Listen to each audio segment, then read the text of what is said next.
Welcome to the Banker Lamp. Please enjoy the video. You have the router and a connected device ready. Begin now. First, inspect the router label for the default SSID and passphrase because many devices still use it. If no sticker or it was changed, open network settings on a connected device to read the gateway IP such as 192, 168, 0, 1.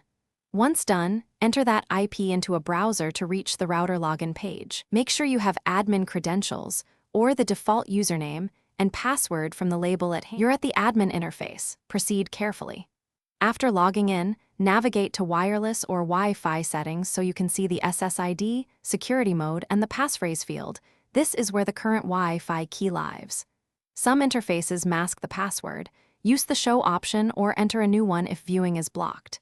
Make sure security is set to WPA2 or WPA3 for safety.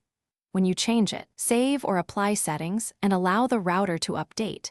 Connected devices will need the new password. You've changed or recovered the password. Finish by reconnecting your devices. Enter the new key on phones, laptops, and smart devices, and verify internet access on at least 2 devices so you know it works. Once confirmed, save the passphrase in a password manager or secure note.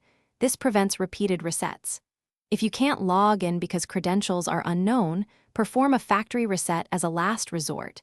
Be aware this wipes custom settings, so you'll need to reconfigure the network afterward. Thanks for watching. If this was helpful, leave a like and consider subscribing. See you next time.